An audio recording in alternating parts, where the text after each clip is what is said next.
Hola, bienvenidos a Inforum Radio. Inforum Radio nace de la intención de hablar acerca de la psicología y llevarla a todos lados. Es un podcast donde hablaremos sobre dudas, reflexiones y debates acerca de la psicología y la salud mental de una forma sencilla, práctica y llena de datos interesantes. En este espacio encontrarás reflexiones de la mano de psicólogos clínicos y también mucha información acerca de la salud mental. Acompáñanos a descubrirnos. Hola, ¿qué tal? Bienvenidos a Inforum Radio. Les habla la licenciada Cintia González. Y la licenciada Rubí Barrientos. Si algunos de ustedes nos siguen en nuestras redes sociales, que son... En Facebook, Inforum Psicología, y en Instagram es Inforum PSI. Podrán darse cuenta que tuvimos ahí publicidad de un círculo de mujeres que estamos organizando y que esperamos pueda reunirse más gente. Y decidimos también abordar este tema en el podcast para que también las personas que nos escuchan puedan conocer un poquito más sobre nuestro trabajo y también sobre lo que vamos a abordar sobre este círculo de mujeres. El tema que hoy decidimos hablar se llama Mujeres silenciadas, sexismo evidente.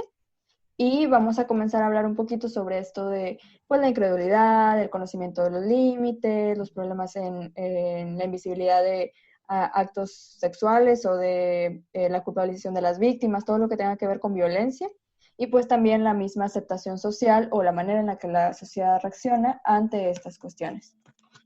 Bueno, pues primero que nada queremos darle la bienvenida a todos ustedes y esperamos que disfruten este podcast.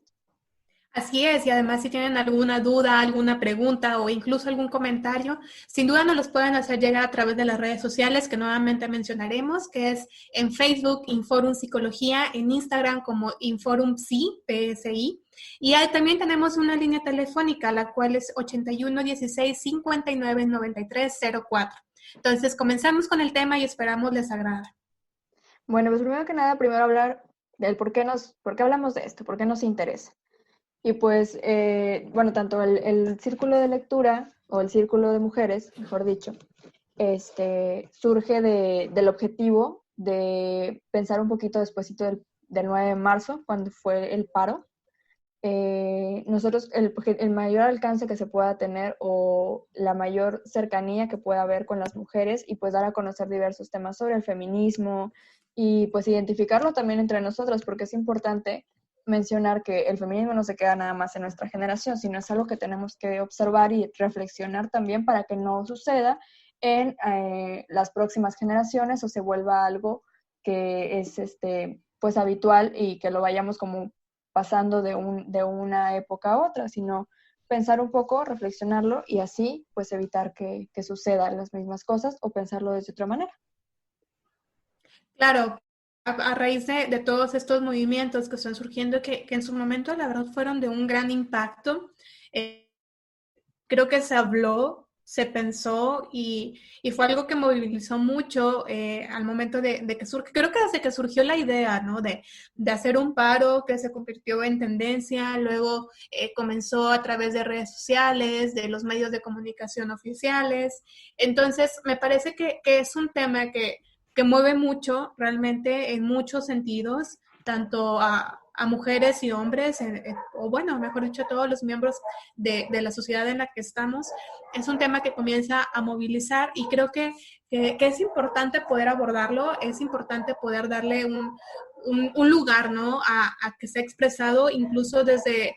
No desde un sentido como de decir esto es lo correcto y esto es lo incorrecto, sino en un sentido, de, como tú lo mencionabas, Cintia, de reflexionarlo, de pensarlo e incluso de ser expresado, ¿no? También yo creo que hay muchas cuestiones de dudas, de preguntas, entonces creo que es importante escuchar y hablarlo también, ¿no? Dar ese espacio para que sea reflexionado y que todos al final de cuentas podamos compartir qué es lo que nos mueve a cada uno de nosotros. Y que es importante pensar que cuando hablamos de feminismo no se excluye al hombre. Sí, no es parte del movimiento porque no es su lucha, por así decirlo, pero eso no implica que se vayan a deslindar como de esta actividad, sino como pensar desde donde les corresponde, que es desde su masculinidad, desde el machismo.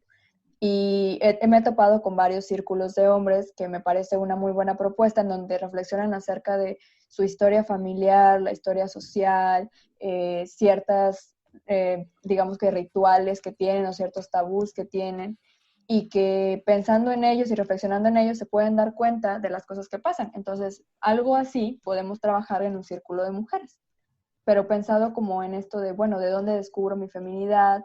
¿Cómo, por qué elijo las cosas que elijo? Y pensaba como en esto de la cuarentena. Hace días veía un tuit que me dio mucha risa, que decía, esta cuarentena he dejado de depilarme y he pensado en que no me depilaba por mí. Y se me hizo algo tan sencillo, pero muy, o sea, con un gran impacto, porque es cierto, o sea, muchas veces a lo mejor estando en nuestra casa, encerrados, en nuestra como compañía, con nuestra compañía, nos podemos dar cuenta que a lo mejor ciertas cosas que hacemos allá afuera no las hacemos por nosotras mismas, sino por algo que esperamos que los demás reconozcan, que los demás vean, y que pues también que la aceptación social sea mayor. Exactamente. Y es que de una u otra forma se nos enseña a crecer de esta manera, ¿sí?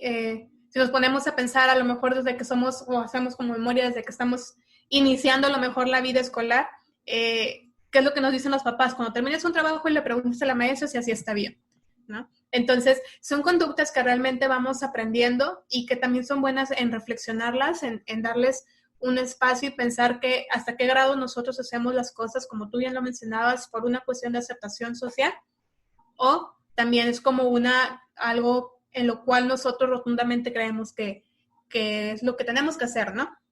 Entonces, incluso cuando preparábamos el tema, veíamos que esta forma de crecer, o las personas crecemos con diferentes ideas, con diferentes aprendizajes, y hay muchas frases que se vuelven como muy comunes en nuestra educación, que ya cuando las reflexionamos es como, híjole, ¿qué me estaban tratando de decir, no? Y salía esta frase, ¿no, Cintia? De calladita te ves más bonita. ¿Sí? Sí. Es una frase que se nos dice mucho de cuando queremos expresar algo que a lo mejor a las personas no les agrada tanto, entonces que se nos dice de que, mira, mejor calladita te vas a ver más bonita, no te metas en problemas, no digas nada, y se nos va enseñando, ¿no? Que pues entonces vale más el vernos bonitas, socialmente hablando, el vernos como agradables para los demás, que el expresar una opinión, el expresar cómo nos sentimos, que el expresar cómo pensamos, si esto no es agradable para el otro. ¿Sí? Entonces tenemos que guardar silencio, algo que al otro no le gusta. Sí, y que incluso los comentarios que se llegan a hacer tienen que ser pensados en agradarlos. O sea, porque pensaba como en esto de, bueno, una mujer puede tener una opinión muy fuerte y muy contundente sobre algún tema, pero no es tan pensada si un hombre lo dice. O sea, lo veíamos con todas las noticias que hay actualmente. Una mujer puede decir exactamente lo mismo que dice un hombre, y al hombre sí se le cree y al hombre sí se le escucha en mucha parte. ¿Por qué? Porque se hace como este lugar en donde un hombre puede saber más, está mejor preparado, es alguien que tiene que ser la cabeza, y que esto no es algo que hayamos creado en un ratito, sino que viene de muchos años, pensar como el hombre es el proveedor de la casa, el hombre es quien cuida, quien da seguridad y todo, aunque incluso pensándolo bien, hay generaciones anteriores en donde a lo mejor había mucha violencia, pero no era tan visible. ¿Por qué? Porque se pensaba como esto de, bueno, si alguien te quiere, se va a preocupar por ti. E incluso esa preocupación se tapaba con violencia, de, bueno, me preocupo por ti, por eso quiero que no hagas esto y esto y esto, y ahí ya ponemos una barrera y ya no hay libertad en esa relación, ¿no? En esa cuestión familiar, por ejemplo. Y lo pensábamos hablando ya un poquito más de esto de, bueno, una mujer no puede hablar, no puede ponerse como en este lugar del saber. Y no tanto como que no pueda, sino que realmente poniéndonos a pensar, sí hemos dado ese espacio para que no se crea que no podemos hacerlo. O sea, no es tanto de que no pueda hacerlo, sí podemos dar una opinión, pero nosotros mismos hemos formulado como este espacio en donde, bueno, es que no soy apta para hablar, entonces damos el lugar al otro y pues el otro se pone como en este lugar del saber. Y a esta práctica, por así decirlo, pues se le dice mansplaining. Es algo que creo que mucha gente lo ha escuchado, pero muy pocas personas lo han como visible en todo esto de las cosas que le pasan día a día, que es cuando un hombre interrumpe y lo ponen como de manera condescendiente, o sea, muy adulador, muy protector, para dar a conocer como ciertos temas. Incluso se pone como esta figura paternal que desacredita el trabajo de una mujer. Se pone como esta protección de, bueno, mira, no, es que yo te puedo explicar. O, es que yo también me informé que como muy amable y que incluso la línea es muy delgada de saber en qué tanto es amabilidad y qué tanto se está poniendo como en esta posición. Entonces, creo que para una mujer también es muy complicado como visualizarlo porque todo el tiempo estamos buscando como esta figura paterna. ¿Por qué? Porque se nos ha enseñado de otras generaciones en donde la figura paterna es la importante, que es quien cuida, quien provee. Entonces, creo que es muy complicado poderlo visualizar, pero eso no quita que no podamos reflexionarlo o que podamos ponerlo en duda, porque poner duda en algo nos va a llevar a tener mejores respuestas. Y también va a poder hablar, como a fomentar otro tipo de diálogo y otra manera de pasar las actividades que realizamos. Exactamente. Y es que yo creo que si lo retomamos como desde la perspectiva de qué es o qué es lo que pasa, si nos ponemos a pensar en esta cuestión de la violencia de género, que incluso el mansplaining va dentro de este punto, es porque se busca quitar esta parte estructural, ¿sí? Creo que es un punto que hay que dejar como bien en claro porque a veces no se entiende realmente qué es esta parte que se busca de eliminar o de erradicar de la violencia de género. Y es que en la parte estructural de la violencia que se vive, debe existir una posición como de autoridad, o tiene que existir como una posición, vamos a llamarla jerárquica, en donde la persona que se encuentra arriba de esta jerarquía ejerce violencia sobre los que se encuentran debajo de la jerarquía, ¿no? Entonces, en la violencia de género lo que se vive es que en este sistema, esta parte del hombre, del machismo, se pone en esta parte estructural arriba, entonces es donde entra esta parte, ¿no? Entonces todo lo que ellos sigan o todo lo que se diga es la parte que sí es correcta o es lo que sí está bien o es que así tiene que ser o así es, ¿no? Y yo incluso me ponía a reflexionarlo porque todo esto obviamente tiene un antecedente histórico y como incluso desde donde tú lo mencionabas, ¿no? Antes la figura era del proveedor, el que decía, el que hacía, porque incluso anteriormente en la historia eran los hombres a los que se les permitía incluso tener una educación, el acceso a una educación como tal escolarizada, ¿sí? Ellos eran los que se les permitía educarse, ir a una escuela, aprender oficios, aprender profesiones, porque al final de cuentas ellos eran los que iban a proveer. Entonces la mujer tenía otro tipo de educación, ¿no? Entonces me parece que históricamente hablando también tiene mucha raíz en esto, porque al final de cuentas ellos eran los que tenían acceso a este tipo de conocimiento, que no era como el conocimiento de la casa, de las cosas que se hacían en casa, que era el tipo de educación que recibían las mujeres. Ellos tenían acceso a otro tipo de conocimientos. Entonces me parece que incluso históricamente puede tener mucha raíz en esta parte, ¿sí? Entonces, que es algo, como tú lo mencionas, que se sigue transmitiendo de generación en generación, se sigue dando, y es ahí donde comienza la parte de comenzar a cuestionar, de generar dudas, de generar inquietudes. Entonces, se me hace muy padre que incluso en estos momentos de cuarentena, hemos visto muchas figuras públicas que están comenzando a surgir en la guía de la investigación, en la guía pues de resolver básicamente este problema que estamos afrontando. Y me llama mucho la atención que comienzan incluso a surgir figuras femeninas, sin embargo no son tantas, o no son tantas las que se ponen en cámara, como las que se ponen o las que surgen en hombres. Sí han surgido, pero no son tantas.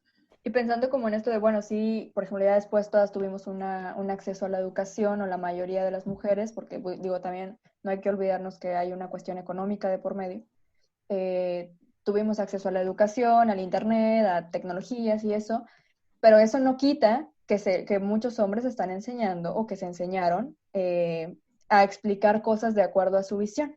Y lo pensábamos ya más adelante, como hablando esto de pues la pornografía, las cuestiones sexuales, hablábamos un poquito también del romance o la romantización de las cosas, del ayudar en casa, de sexualizar a las personas, como son cosas que uno no va aprendiendo en la escuela, pero va intrínsecamente como unidas en algún momento, de manera que, por ejemplo, un hombre accede a internet y su educación sexual, mucha parte va relacionada con la pornografía.